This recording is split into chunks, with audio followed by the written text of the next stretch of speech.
Assalamualaikum warahmatullahi wabarakatuh. Perkenalkan, nama saya Muhammad Fatir, salah satu karyawan PT Skopindo Cibitung yang menjabat sebagai Sampling and Preparation. Saya merupakan salah satu peserta pelatihan petugas pengambil contoh air. Pada kesempatan kali ini saya akan menjelaskan bagaimana cara persiapan serta pelaksanaan sampai pelaporan sampling untuk sampel air limbah. Oke, untuk itu mari kita menuju ke persiapan sampel. Selanjutnya persiapan. Sebelum kita melakukan pelaksanaan sampling, tentu harus kita mempersiapkan segala baik dokumen sampai alat dan bahan, APD, semua kita harus persiapkan. Tentu kita sudah ada arahan tugas dari atasan maupun laboratorium. Kita ditunjuk untuk mengambil sampel di salah satu perusahaan yang kita ambil air limbahnya. Di sini adapun persiapan merupakan dalam bentuk perencanaan dokumen. Jadi di sini kita sudah lengkap. Yang pertama order confirmation. Di sini adalah konfirmasi order dari PT mana, segala macam, tempatnya di mana, lokasinya di mana. Kemudian permintaannya apa? Kebetulan di sini adalah sampel untuk air limbah tekstil menggunakan regulasi Permen LH nomor 5 tahun 2014 lampiran 34. Setelah itu sudah ada order confirmation, ada juga untuk checklist alat pengambilan contoh. Di sini sudah tertera mulai dari alat sampling yang kita gunakan, mulai dari alat ukur, bahan, serta wadah apa yang kita gunakan, serta dokumen-dokumen apa yang kita bawa sampai kepada APD dan QC sampling. Kemudian selanjutnya di sini ada rencana pengambilan contoh yang tertera uraian pokok kegiatan kita, pengambilan contohnya seperti apa, parameternya, dan di sini metodenya yang kita gunakan apa. Dan pada berhubung metode kita ingin mengambil sampel air limbah, maka metode yang kita gunakan adalah SNI 8990 tahun 2021. Kemudian serah terima contoh sampling di sini kita sudah ada, mulai berita acara dan sampai ke form data sampling air limbah. Di sini mulai dana, koordinat segala macam sudah ada tercantum di sini. Sisa kita catat pada saat sampling pelaksanaan di lapangan. Oke. Setelah kita menceklis semua checklist alat pengambilan contoh air baik berupa alat dan bahan, kita sudah memastikan bahwa telah membawa alat pelindung diri baik itu berupa helm maupun kacamata, sarung tangan, masker, seragam lapangan, dan sepatu safety tentunya. Kemudian kita tentu sudah membawa wadah sampel dengan berbagai label untuk permintaan parameter uji. Di sini ada untuk wadah gelas bermulut lebar di sini dan ditutup aluminium foil, itu untuk oil and grease. Kemudian di sini ada untuk TSS yang nantinya saya tidak menambahkan pengawet, hanya didinginkan saja. Di sini ada untuk phenol, di sini ada untuk logam, di sini juga ada untuk sulfida, dan di sini ada botol winkler untuk DO. Kemudian di sini juga ada COD untuk botol COD maupun amonia. Kemudian di sini sudah ada pengawet, aquades maupun pendingin iceboxnya nanti, dan di sini ada alat untuk pH meter dan DO meter. Ini ada elektroda pH dan elektroda DO. Tentu di sini saya sudah kalibrasi ya. Untuk pH sendiri menggunakan buffer 4, 7 dan 10. Kemudian untuk DO di sini saya hanya angin-anginkan. Jika ketika angka menunjukkan DO sama dengan 8, artinya keakuratan alat sudah sesuai gitu dan layak untuk digunakan. Oke, selanjutnya ini adalah tahap pelaksanaan. Setelah kita melakukan persiapan baik itu perencanaan dokumen maupun persiapan alat dan bahan, saatnya kita melakukan pelaksanaan sampling air limbah inlet pada perusahaan tekstil. sampai ke titik lokasi, di mana ini adalah merupakan penampungan limbah inlet yang sudah ditampung semua hasil produksi di sini sebelum pengolahan. Maka saya akan ambil sampel pada titik tersebut, yaitu di sini.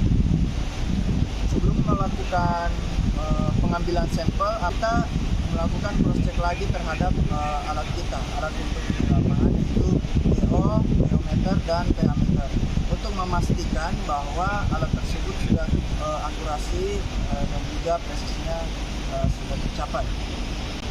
Maka kita lakukan kalibrasi terhadap alat tersebut. Selanjutnya kita akan melakukan kalibrasi pada diometer dan pH meter kita. Pertama diometer, kita nyalakan alat dulu. Kita standby. Kita pilih mode diometer. Oke. Kita angin-anginkan dulu di udara. Di sini sudah menunjukkan DO di angka 8, yang artinya bahwa diometer kita layak untuk digunakan. Kemudian kita ganti lagi modenya untuk pH meter. Di sini kita klik call, lalu kita uji pH menggunakan kalibrasi pH menggunakan buffer pH 4, 7, dan 10 seperti yang dilakukan sebelum berangkat ke lapangan. Kita masuk kodes.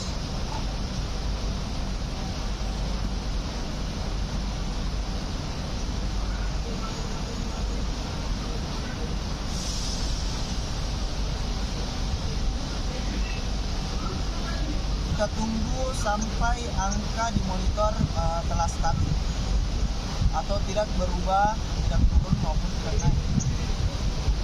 Setelah itu kita lanjut lagi untuk pH 7.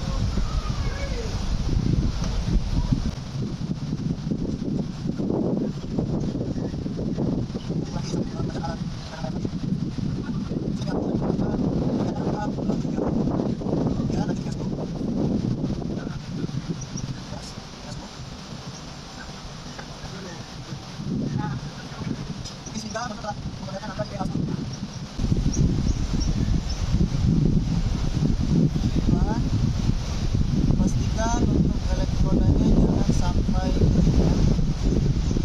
elektroda merah. Kita taruh. Setelah kalibrasi alat sudah dilakukan, saatnya kita lanjut ke pengambilan sampel air limbah inlet tekstil. Selanjutnya adalah pengambilan sampel air limbah inlet tekstil. Oke, di sini kita sudah membawa water sampler. Sebenarnya berbagai water sampler yang sudah saya bawa, baik itu horizontal, vertikal maupun yang sederhana. Tapi melihat keadaan titik sampling yang kita lakukan di sini bisa digapai dengan tangan, maka saya memilih alat ambil sampel yang sederhana.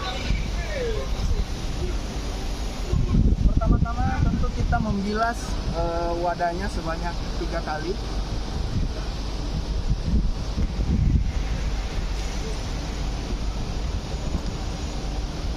Bilas.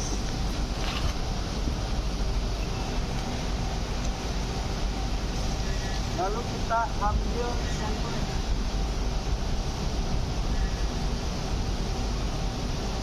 Ambil segera. Kemudian yang pertama kita lakukan adalah membaca suhunya, karena permintaan di klien perusahaan itu ada suhu. Jangan sampai kita menyentuh batang dari termometer, karena takut pengaruh dari suhu badan kita. 2-3 menit, tunggu stabil, menunjukkan 30 derajat Celcius. Cukup. Kemudian kita langsung baca, alias kita langsung catat suhunya, temperatur. Selanjutnya kita baca pH.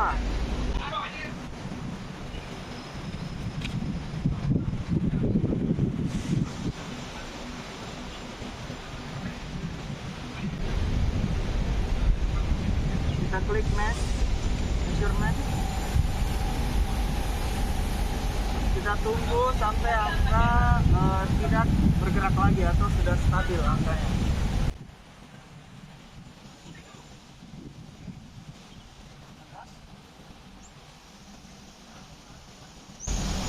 Kita catat lagi.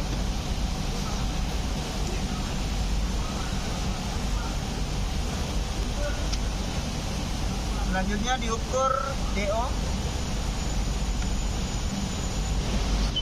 Oke, setelah stabil, jelas.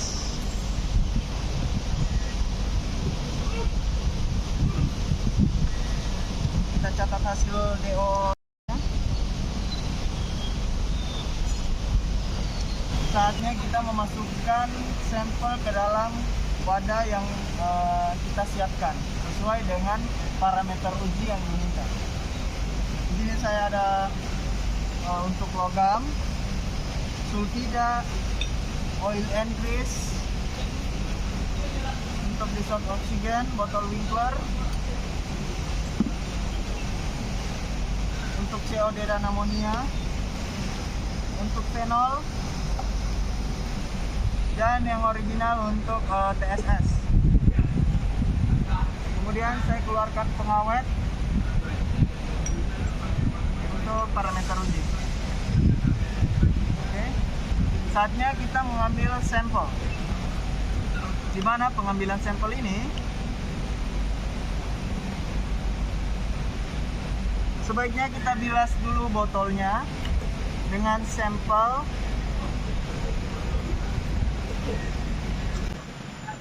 Kali.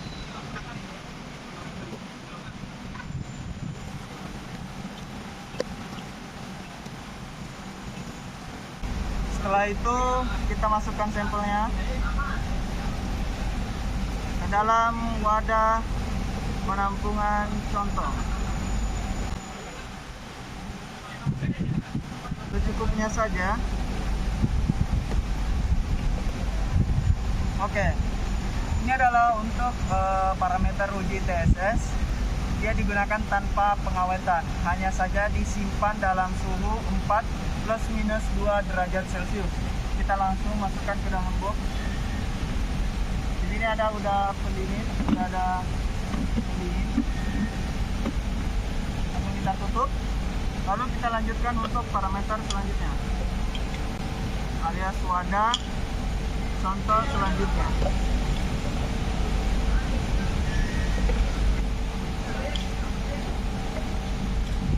Kita langsung bilas.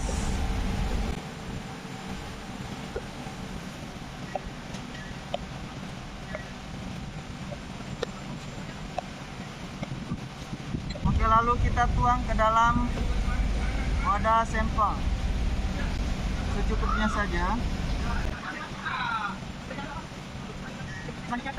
Oke, saatnya kita melakukan pengawetan sampel. Kita harus menyiapkan ukuran pH di sini.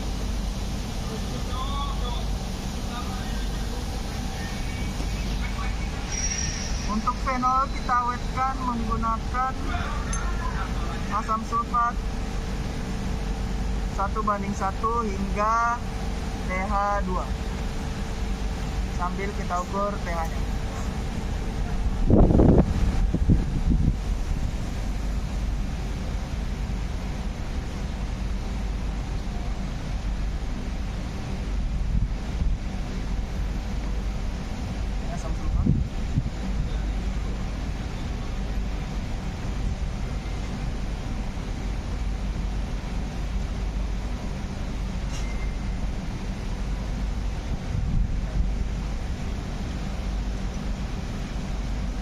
sampai pH menunjukkan angka 2. Oke, setelah itu setelah sudah menunjukkan pH di bawah 2,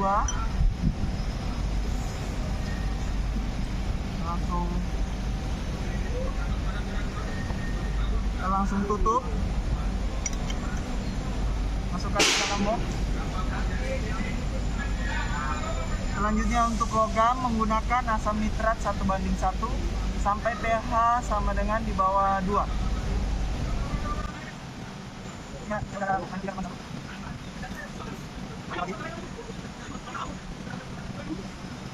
sampai pH menunjukkan di bawah 2.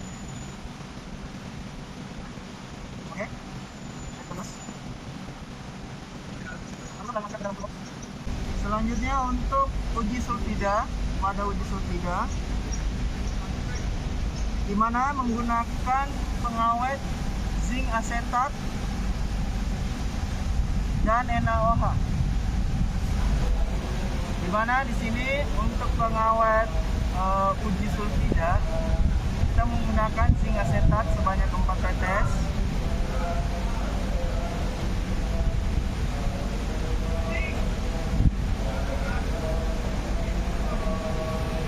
Kemudian di-adjust menggunakan natrium hidroksida sampai pH 9. Tambah lagi.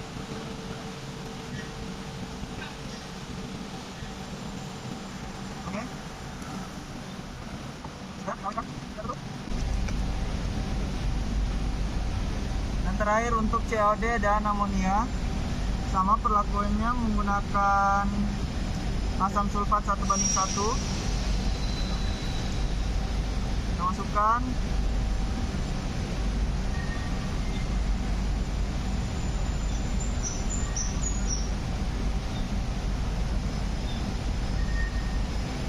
sampai pH menunjukkan di bawah 2. Oke,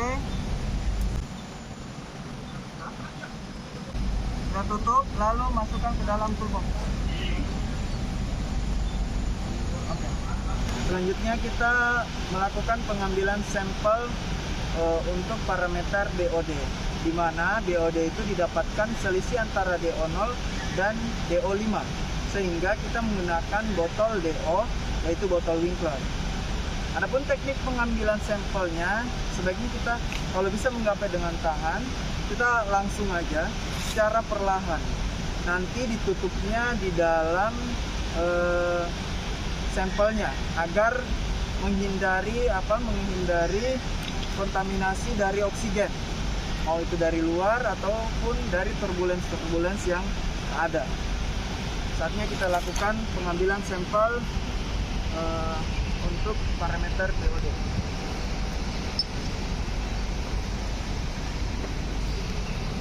Kita buka perlahan. Jangan sampai ada turbulens yang menyebabkan adanya gelombang udara di dalam botol. Kemudian kita tutup.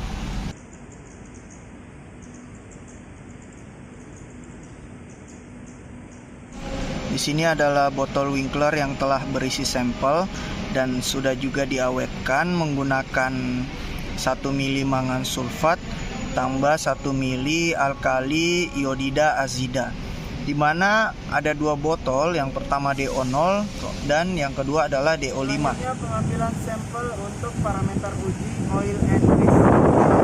Sudah ada botol kaca bermulut lebar yang ditutup dengan aluminium foil atau bisa dengan kaca gelap.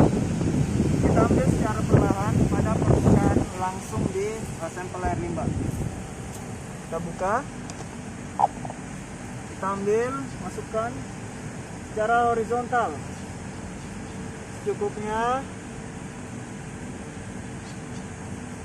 Oke, jangan sampai penuh.